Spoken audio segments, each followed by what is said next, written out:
Okay. Oh, I think we're recording. Yeah. Okay. Hi, everyone. We're gonna pretend like we just started the chat. My name's Kareen. My pronouns are she, her, hers. I'm a senior. Jane. Oh, We'll pass it down my that name is Jane.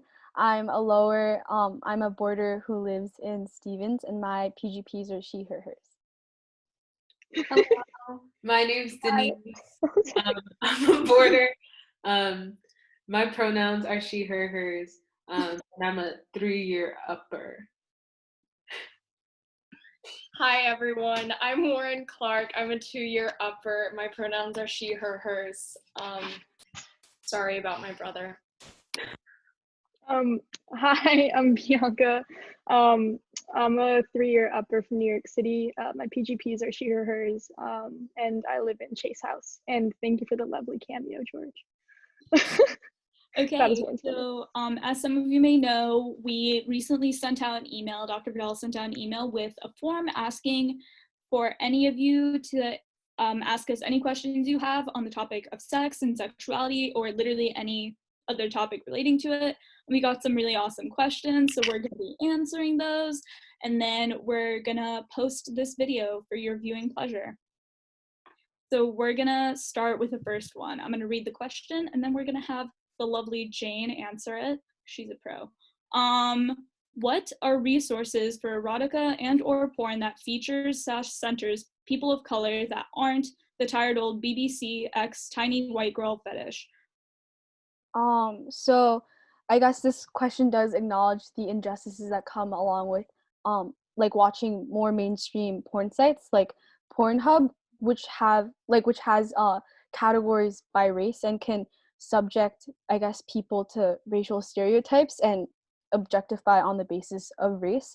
So we did some digging for y'all, and we found the websites Bayes and New.tv. But it's worth mentioning that these sites also have a limited number of POC, I guess, stars. So, but it is an interesting, an important question to consider. Who are these people who are starring in, I guess, like the pornography sites that we watch, and what kind of, I guess, how does their perception also affect just how we interact with other people? This question also kind of illuminates a really dark side of the porn industry. There's a really great article by Business Insider about how race plays into the porn industry. And it's no surprise that it's actually quite horrible. Many white porn stars will actually get paid more if they star in a porn film with a person of color or a man of color. A lot of male porn stars mentioned how in porn videos they can be, again, subjected to a ton of racial stereotypes, like playing a drug dealer and a bunch of that. So race in general and people with darker skin tones in porn are rarely, shown as they want to be, and it can be really, really hard to find ethical porn sites that have quality porn with people of color in it. Yeah. Also, yeah, Belleza is another ethical porn site, but because, as mentioned, ethical porn websites don't have the racial categories, they also tend to lack porn with actual people of color. Second question. Sorry, that was a really disappointing answer. Wish we could provide you loads of websites. What's the second question? Okay. What do cis boys, parentheses, with penises, actually want from sexual encounters, both physically and emotionally? I know this varies from person to person, but give it your best shot. Okay, here's my best shot. It does really, really vary from person to person. Oftentimes, what can be said from sexual encounters, what can be wanted is either physical or emotional intimacy, or both. And so this is the part that varies from person to person. Emotional intimacy, the amount that people want it from sexual encounters really varies, and that's where the most important thing comes in, which is communication. There's no way to know how much emotional intimacy your partner wants from the encounter, as well as what physical acts will bring them the physical intimacy that they want. And so this is where you have to communicate. Unfortunately, I'm not a cis man, so I can't even speak to you on behalf of one cis man, let alone all of them. But what it encourages communication, and if your partner is a cis male, speak with them. But even if your partner is not a cis male, it's important to know what they want from the encounter and how much emotional intimacy they're seeking, or not at all, or physical intimacy. It's also important not to conflate physical intimacy with emotional intimacy, meaning that it's important not to replace sex or any sexual acts with displays of emotional intimacy. If anyone wants to add on to that. Unless you think I did a good job. Guys, I think what you said about communication is great. Like communication is key, is what we're getting at. Okay, next question. For people with a vulva and clitoris, does masturbating exclusively with the vibrator make it harder to achieve orgasm during a sexual encounter with other people? Parentheses, in a sexual encounter, not using any toys. Okay, so it's important to, like, when involving with other people, like wanting to be involved with other people sexually, that you understand what you like. So whether you like to be, well, whether you get more pleasure from being stimulated through clitoral like interaction, or whether through vaginal penetration, that's like something that you should understand, and that you should know how to like talk to your partners about.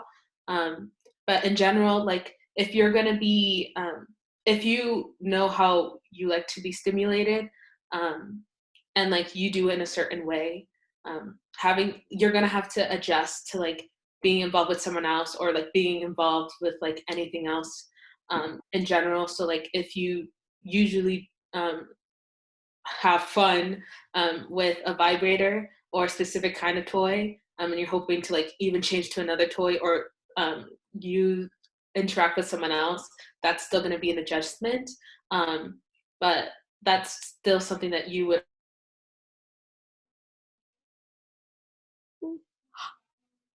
Oh no. Oh no. Denise, we lost you. Well, she still did a great job. Well, does anyone want to finish the answer? Happy Zooming, everyone. Yes, this is a classic Zoom. I think Denise is just getting at the point that, you know, you have to know what you like, and it varies from person to person as well. Yeah, and that needs to be communicated with a partner. And also, it takes a bit of adjustment, as Denise said, but also there are some vibrators you can use during sex with a partner. So if you really enjoyed that, you could definitely bring that into the conversation. There are no limits as long as you communicate. Ooh, Denise is gone. Denise. Hopefully she'll return soon. Yeah. Okay, next question. If I'd rather masturbate while watching porn or reading smut, does that mean I have a porn addiction? Denise, No. you're back. Hi, Denise. This is also incidentally your question as well. We kind of finished your answer for the other one. We kind of stole it from you. But here is your next question. If I'd much rather masturbate while watching porn or reading smut, does that mean I have a porn addiction? No. That's the whole point of porn. Yeah. You're kind of using porn for its intended purpose, so you're good to go. Especially if you're consuming it ethically. Like, as long as you're consuming porn ethically, I would say you're in the clear. Okay. How often should I get tested if I'm sexually active but not exclusive, or I'm hooking up with someone who is not exclusive themselves? The answer is about every 3 to 6 months, but this also varies from the amount of sex you're having on any given time period. So if you're having sex more often with more partners, that would be every 3 months, but if less with less partners, every 6 months, but still get tested regularly. And this is also important for communication with your partner about them also getting tested, because it's not only your responsibility to be tested for STDs and STIs, it's also your partner's. And then most importantly, use protection, use barrier methods to protect yourself from STIs. Just a reminder, birth control and those internal medication, IUDs do not protect you from STDs or STI. So barrier methods, condoms, dental dams, finger cuts, very important stuff. To be clear, condoms are the only barrier method that protect against pregnancies and STIs, so that's why they're everyone's favorite, and we love them. But also dental dams are important, and finger cots. So use barrier methods. And also get tested every 3 to 6 months. Also, yeah, condoms only protect from STDs and STIs as long as one of the people using them has a penis. Dr. Vidal just secretly wrote that in the chat, but that is true. Okay, next question.